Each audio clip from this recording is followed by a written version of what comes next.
अध्याय 121। जो तुम्हारे पास है वह हमारे पास भी है। मयंक और तीशा वापस गाड़ी चलाकर आ गए, जबकि देवाशीष और उसकी team south city number 2 middle school में सफाई करने के लिए रुके।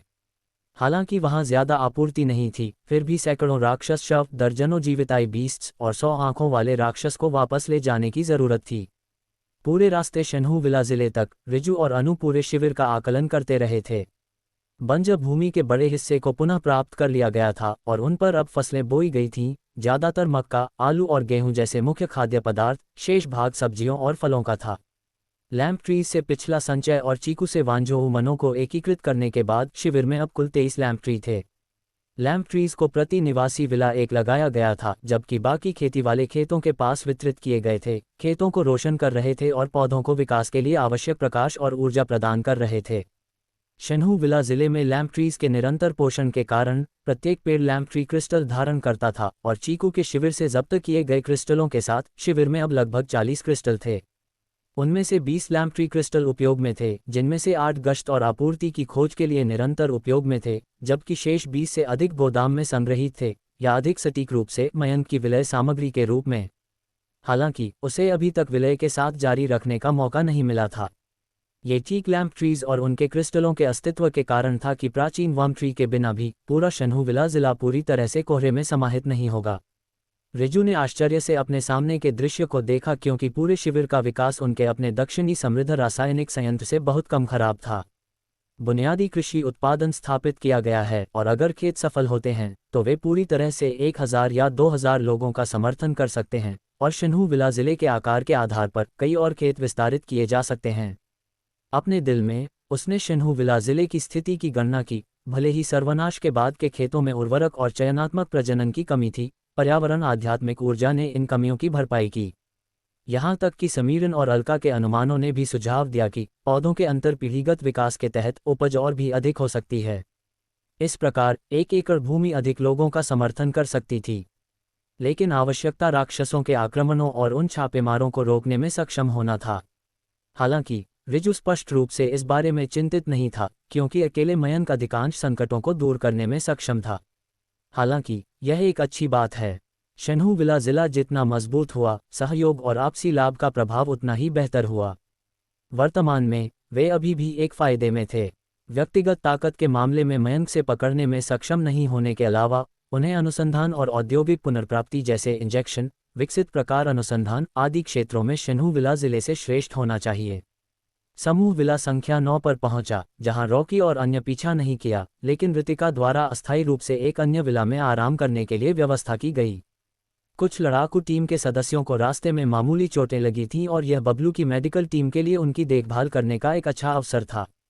एक बार जब सभी बस गए तो ऋतिका ने चाय मंगवाई और एक पल के लिए विला संख्या 9 का लिविंग रूम सर्वनाश से पहले के दिनों के साथ एक आश्चर्यजनक समानता रखता था। मयंक की तरफ केवल 3 लोग थे, वह खुद, तीशा और मुख्य प्रबंधक ऋतिका।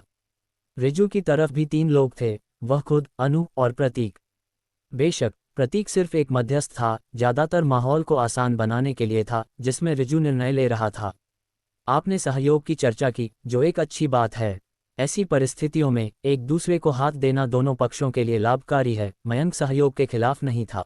उसने अपनी चाय की एक घूंट ली और फिर धीरे धीरे बोला, हालांकि एक प्रोटोकॉल होना चाहिए।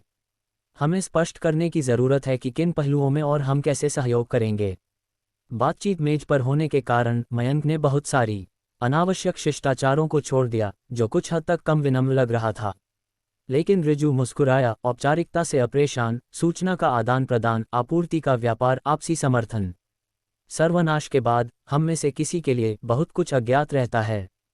इस सर्वनाश के बाद की दुनिया की खोज में हम जितना संभव हो सके सूचना साझा करने के लिए तैयार हैं, जिसमें खतरनाक क्षेत्र, राक्षस की जानकारी, राक्षसों के सक्रिय क्षेत्र आदि शामिल हैं। बेशक इसमें नई तकनीकें, विकास अंतर्दृष्टि, खेती का ज्ञान और ऐसी चीजें शामिल नहीं हैं, वे आपूर्ति के व्यापार का हिस्सा होंगे। उसने मयंक को देखा, जिसने सिर हिलाया और कहा, निष्पक्ष रहस्यों का वास्तव में कुछ मूल्य होना चाहिए। चलो दूसरे बिंदु के बारे में बात करते हैं, मयंक ने शांत होकर कहा। आपूर्ति के मामले में आप लोगों को हमसे ज्यादा आपूर्ति की जरूरत होनी चाहिए, इसलिए ज्यादा कुछ नहीं होना चाहिए जिसका हम व्यापार कर सकें। जब आपूर्ति दुर्लभ थी तो आत्मनिर्भरता भी एक संघर्ष थी, जिससे व्यापार की व्यवहार्यता अनिश्चित हो गई थी। सामान्य जैविक आपूर्ति का व्यापार इस समय वास्तव में मुश्किल है, क्योंकि सब कुछ आत्मनिर्भर है। आपके लिए ये शायद आवश्यक नहीं है, रिजू ने मयंक के संदेह की पुष्टि की। हालांकि विकास संसाधनों, हथियारों और उपकरणों में सहयोग अभी भी आवश्यक है, और हम भी उद्योग के पुनर्निर्माण के लिए कड़ी मेहनत कर रहे हैं। अनु, सामान बाहर निकालो। जी, निदेशक रिजू। अनु ने अपने बैकपैक से 3 आइटम निकाले। एक शीशी इंजेक्टर, एक डिज़ाइन ब्लूप्रिंट और दस्तावेजों का एक ढेर।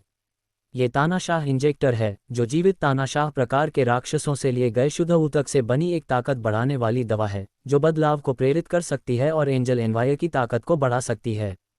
पुराने प्रतीक की मांस लाश ने इसका उपयोग किया है और वह जल्द ही फर्स्ट ऑर्डर अपर ग्रेड की सीमा तक पहुंच जाएगा। रिजू ने मुस्कुराते हुए कहा, यह हमारी शुरुआती मुलाकात के लिए एक उपहार है और उन चीज़ों में से एक भी है जिनका हम भविष्य में एक दूसरे के साथ व्यापार करेंगे।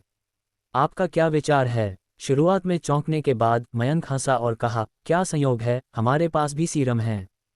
तीशा एक मुस्कान के साथ उठ गई और फिर प्रयोगशाला से अभी भी अप्रयुक्त मछली राक्षस नेता का सीरम लेने के लिए घूम गई। इसे सभी के सामने रख दिया। मछली राक्षस नेता, फर्स्ट ऑर्डर अपर ग्रेड प्राणी। रिजू खुद को रोक नहीं सका। क्या बकवास, उन्होंने इसे ज्यादा देर पहले प्रयोगशाला में वापस नहीं लाया था और उनके पास अलका नहीं था, तो वे इतनी जल्दी इसका उत्पादन कैसे कर पाए? सौभाग्य से रिजू की भावनाओं को नियंत्रित करने की क्षमता ठीक थी। उसने आह भरी और कहा, मिस तीशा की प्रतिभा वास्तव में असाधारण है। मुझे उम्मीद नहीं थी कि आप इतनी जल्दी परिणाम हासिल करेंगी। चूंकि दोनों पक्षों के पास सीरम थे, उनका व्यापार करने का मूल्य स्वाभाविक रूप से कम हो गया। हालांकि तीशा बस हल्के से मुस्कुराए और कहा, उनके पास होने का मतलब यह नहीं है कि हम व्यापार नहीं कर सकते। संसाधनों को साझा करना अनुसंधान के लिए मददगार है। मेरा मानना है कि प्रोफेसर अलका का भी यही विचार है। बहरहाल, केवल संवर्धक का व्यापार नहीं किया जाना चाहिए, बल्कि विशेष राक्षस व्यापार और सामग्री विनिमय पर भी विचार किया जाना चाहिए। निदेशक रिजू, आपका क्या विचार है? रिजू की आंखें थोड़ी झपकी। चीज़ों के ऐसे मोड़ लेने की उम्मीद नहीं थी। उसने मयंक को देखा, जिसने सिर हिलाया और कहा, चलो उसके तरीके से करते हैं। निदेशक रिजू, आपका क्या विचार है? बेशक, ये ठीक है। हालांकि सीरम के व्यापार के विशिष्ट के लिए हम किसी को नामित करें जो बाद में इसकी देखभाल करेगा। जब तक ये कुछ खास दुर्लभ न हो, हम समान रैंक के लिए समान रैंक का विनिमय करते हैं, किसी को नुकसान नहीं होता है, और यह सब हमारे अधीनस्थों के विकास के लिए है। रिजू एक स्पष्टवादी योद्धा था, और यह नियम निष्पक्ष था जब तक कि एक राक्षस में I-20 जैसी विशिष्ट क्षमताएं न हों। अन्यथा वे रैंक के आधार पर व्यापार करेंगे। हालांकि वह नहीं जानता था कि तीशा के प्रस्ताव के पीछे एक गणना थी। अगर व्यापार किए गए कुछ सीरमों में एंजल एनवायर के सीरम शामिल थे, तो इसका मतलब एक आकस्मिकता स्थापित करना था। अगर दोनों पक्ष अच्छी तरह से सहयोग करते हैं तो कोई समस्या नहीं होगी और वे आपसी प्रगति को बढ़ावा देंगे। लेकिन अगर वे एक दूसरे के खिलाफ हो गए तो माफ़ी मांगी जाएगी।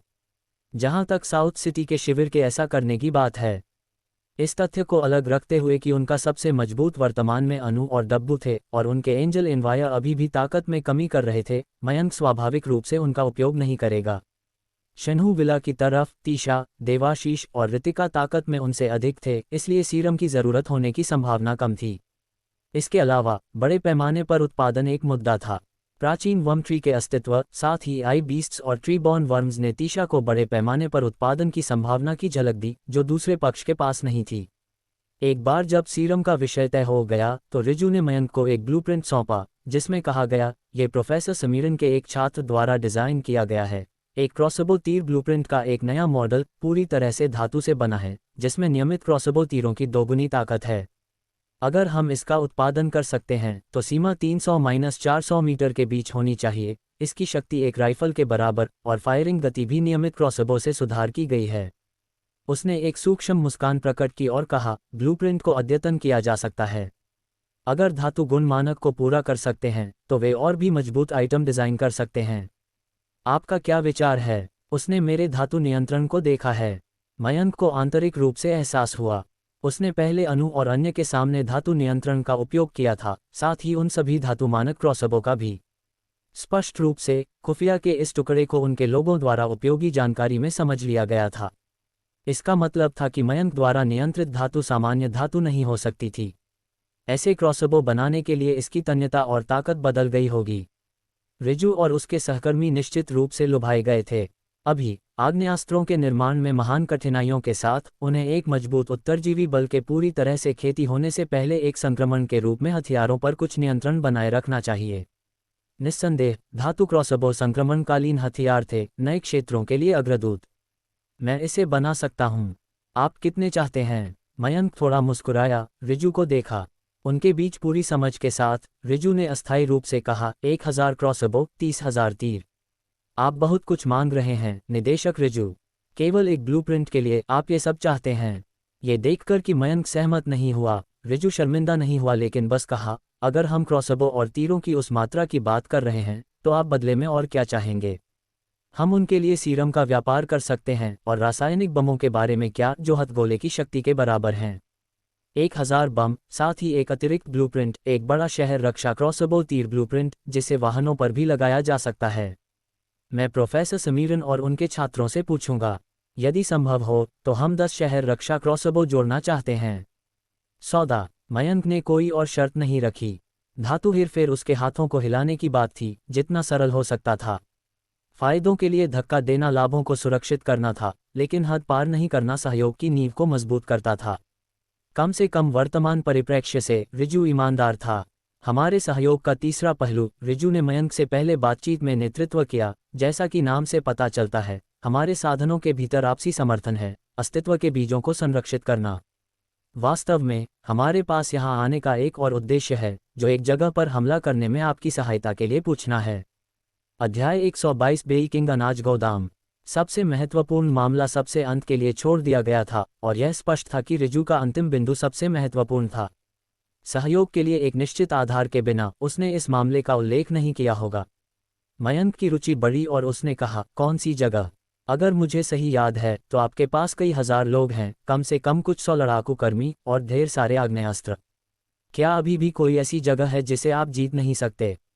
भले ही काफ़ी कुछ सेकंड ऑर्डर राक्षस हों, पर्याप्त संख्या और किसी भी कीमत पर बड़े विस्फोटकों का उपयोग करके उन्हें इसे जीतने में सक्षम होना चाहिए। यहाँ तक कि प्राचीन वम्ट्री और बिच्छू मकड़ी राक्षस के लिए भी, हालांकि वे सेकंड ऑर्डर सुपीरियर में सबसे मजबूत हैं, अगर कोई मौत से लड़ता है तो पर्याप्त हमलावरों और बम आधारित हमलों की बौछार के साथ वे भी अंततः थक जाएंगे। इसलिए ज्यादा कठोर नट नहीं हो सकते थे जिन्हें दक्षिणी समृद्ध छावनी चबा नहीं सकती थी। बेशक ये भी संभव है कि अकेले एक कठिन लक्ष्य को नीचे ले जाने से बहुत भारी नुकसान होगा, जिससे प्रयास इनाम के लायक नहीं होगा। गंगा अनाज गोदाम। रिजु ने 4 शब्द कहे और मयंक की नज़र थोड़ी बदल गई। एक अनाज गोदाम हर शहर में आधिकारिक आपातकालीन अनाज भंडार होगा, जो शहर के निवासियों की 3 महीने की खाद्य ज़रूरतों को पूरा करने के लिए पर्याप्त है। ये राशि निश्चित नहीं थी और स्थानीय आबादी के आधार पर अनुमानित थी, जो दसियों हजार से लेकर 1 लाख टन से अधिक तक भिन्न थी। हालांकि ये अनाज गोदाम वर्गीकृत सुविधाएं थीं, आमतौर पर नक्शे पर चिन्हित नहीं थीं, और यदि चिन्हित भी थीं तो वे कुल का केवल एक हिस्सा होंगी। और यह गंगा अनाज गोदाम स्पष्ट रूप से उन लोगों में से एक था जो जनता को व्यापक रूप से ज्ञात नहीं थे। गंगा अनाज गोदाम की क्या स्थिति है कि आप भी इसे जीत नहीं सकते? मयंक भी उत्सुक था कि कैसे एक अनाज गोदाम ने रिजु और उसके समूह को बाधित कर दिया था। गंगा अनाज गोदाम में 50,000 टन अनाज का भंडार है, साउथ सिटी के कुछ अनाज भंडार में से एक। रिजु ने चाय की एक घूंट ली और फिर धीरे धीरे कहा, हमारा इरादा अनाज गोदाम को जब्त करना था, फिर अधिक उत्तरजीवियों को आश्रय देना और साउथ सिटी का जल्द से जल्द पुनर्निर्माण करना था। लेकिन वहां बड़ी संख्या में कृंतक राक्षस जमे हुए हैं, कम से कम कुछ हजार। अनु और डब्बू के आगे बढ़ने के बाद हमने हमला आयोजित किया, लेकिन हम फिर भी विफल रहे। क्या अंदर सेकंड ऑर्डर लो ग्रेड से मजबूत राक्षस हैं? अनु और डब्बू दोनों में सेकंड ऑर्डर की ताकत है, और भले ही उनका दूसरा प्रेरित सेकंड ऑर्डर लो ग्रेड न हो, इससे निपटना निश्चित रूप से आसान नहीं होगा। हमने पता लगाया है कि संभवतः 2 सेकंड ऑर्डर लो ग्रेड चूहे राक्षस हैं, लेकिन वह सबसे बड़ी समस्या नहीं है। हमें भूमिगत सुरंगें मिली, वे बिल बना रहे हैं, और हम निश्चित नहीं हो सकते कि कितने कृंतक नीचे हैं, न ही भूमिगत उनसे लड़ना संभव है। भले ही उनके पास सामूहिक विनाश के हथियार हों, वे अनाज भंडार के अंदर भोजन को देखते हुए उनका उपयोग नहीं करेंगे, और अब तो जब उनके पास भूमिगत को नष्ट करने में सक्षम हथियारों की कमी है। भूमिगत मुकाबला, खासकर राक्षसों के अपने मैदान पर, अविश्वसनीय रूप से चुनौतीपूर्ण होगा। आप मेरे प्राचीन वम्ट्री को कार्यवाही करने के लिए चाहते हैं? मयंक तुरंत रिजू का इरादा समझ गया, नुकसान को कम करना चाहता था। एकमात्र तरीका मयंक की सहायता के लिए पूछना था। प्राचीन वर्म ट्री के तंतु निश्चित रूप से भूमिगत कृंतक राक्षसों के झुंड को बाहर निकाल सकते थे। रिजू ने सिर हिलाया, ठीक है, आपके प्राचीन वर्म ट्री की कृंतकों को बाहर निकालने में मदद और हमले में बल में शामिल होने के साथ हम पूरी तरह से गंगा अनाज गोदाम को नीचे ले जा सकते हैं। हम अंदर अनाज को आधा आधा बांटेंगे। विषम जानकारी का मूल्य। मयंक हंसा। रिजू कुछ नहीं के लिए कुछ पाने की कोशिश कर रहा था, लेकिन कभी कभी जानकारी सबसे मूल्यवान संपत्ति थी। अगर उन्होंने गंगा अनाज गोदाम का उल्लेख नहीं किया तो मयंक की तरफ लगभग किसी को भी इसके बारे में पता नहीं चलेगा। जब तक कि एक दिन उसने संयोग से भंडारण इकाई से किसी को नहीं बचाया, या किसी को जिसने पहले वहां अनाज परिवहन किया था। लेकिन ऐसे अंतर पर दांव लगाना यह संभव था कि अनाज राक्षसों द्वारा बर्बाद कर दिया गया होगा या अनुचित भंडारण के कारण पहले ही खराब हो चुका होगा। उसने थोड़ा सिर हिलाया और कहा, दो और शर्तें जोड़ो। अधिकांश राक्षस शव मेरी युद्ध लूट होनी चाहिए और मैं एक तेल डिपो का स्थान भी चाहता हूं। वह जानकारी भी आपके कब्जे में होनी चाहिए, है ना? तेल डिपो सभी वर्गीकृत सुविधाएं नहीं थे, लेकिन वे ज्यादातर नक्शे पर खोज के लिए अयोग्य थे। वर्तमान स्थिति को देखते हुए तेल डिपो का स्थान जानने वाले लोगों की संख्या बहुत कम थी। मयंक की छावनी में कोई नहीं जानता था वे जिस गैसोलीन का उपयोग कर रहे थे वह सब गैस स्टेशनों से एकत्र किया गया था, लेकिन मात्राएं बड़ी नहीं थीं और शहरों में अन्य संभावित उत्तरजीवी भी गैस स्टेशनों को साफ कर रहे थे। रिजू ने एक सोचने वाला भाव दिखाया और लंबे मौन के बाद गहरी आवाज में कहा, ठीक है, अधिकांश राक्षस शव आपके द्वारा दूर ले जाया जा सकता है, लेकिन हमें अनुसंधान के लिए एक हिस्सा बनाए रखने की जरूरत है। जहां तक तेल डिपो की बात है, चलो सहयोग जारी रखते हैं, एक साथ हमला करते हैं, एक साथ विकसित होते हैं। यहां तक कि एक मामूली तेल डिपो में भी एक छावनी जितना गैसोलीन खत्म नहीं कर सकती है। इसके अलावा वह जगह बाहरी इलाके में है, असुरक्षित है। सौदा। मयंक मुस्कुराया और सहमत हो गया। बहुत ज्यादा अच्छी चीज हानिकारक हो सकती थी और बहुत ज्यादा दबाव डालना किसी भी शिविर या उत्तरजीवियों के लिए अच्छा नहीं था। चलो लड़ाई के लिए तैयारी करते हैं। 10 दिनों में south city number 2 middle school में मिलते हैं, फिर गंगा अनाज गोदाम के लिए निकलते हैं। रिजू ने सिर हिलाया, ठीक है, हम क्रॉसबो तीरों के लिए व्यापार करने के लिए रासायनिक बम और ऐसी आपूर्ति लाएंगे और निकलने से पहले तैयार हो जाएंगे। वे चूहे राक्षस, यहां तक कि सबसे नीच मांस लाशों से बदतर नहीं हैं। सहयोग प्राप्त हुआ। मयंक ने रिजू और उसके लोगों को विला में भोजन के लिए ठहरने दिया, उन्हें ग्रीन स्केल्ड कार्प के एक व्यंजन के साथ इलाज किया जिसने रिजू और उसके समूह को हैरान कर दिया।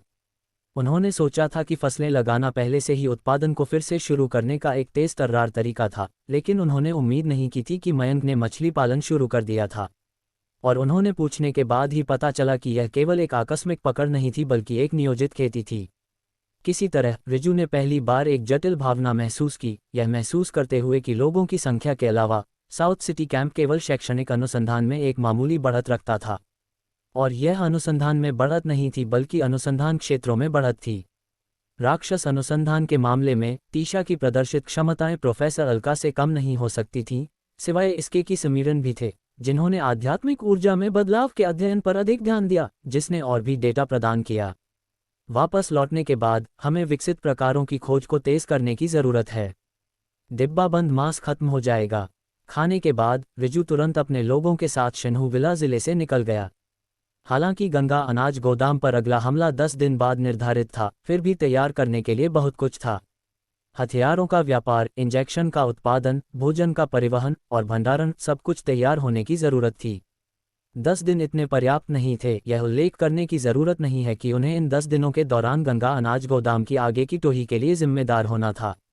हालांकि उसने मयंक से इसका उल्लेख नहीं किया। अगर वह इस संबंध में मदद नहीं कर सका और जवाबी हमला में महत्वपूर्ण रूप से उपयोगी नहीं था, तो दोनों शिविरों के बीच का संबंध भविष्य में धीरे धीरे नाजुक हो सकता है। अधिकारी आपसे बदतर नहीं हो सकते, है ना? रिजू दृढ़ संकल्पित था। अगर वे अब तुलना नहीं कर सकते तो प्रेरित प्रणाली के मजबूत होने और ठेकेदारों के अधिक मुख्यधारा बनने के साथ अंतर केवल बढ़ेगा। अनु। रिजू ने कार में अचानक अनु का नाम लिया। तुम्हारी प्रतिभा ने मयंक की ताकत के बारे में क्या महसूस किया है? अनु, जो हमेशा कम बोलती थी और एक भावहीन चेहरा बनाए रखती थी, फिर भी अवलोकन करती रही। बहुत मजबूत, चाहे वह बिच्छू मकड़ी राक्षस हो या प्राचीन वर्म ट्री, वे पिछली बार जब हम उनसे मिले थे उससे मजबूत हैं।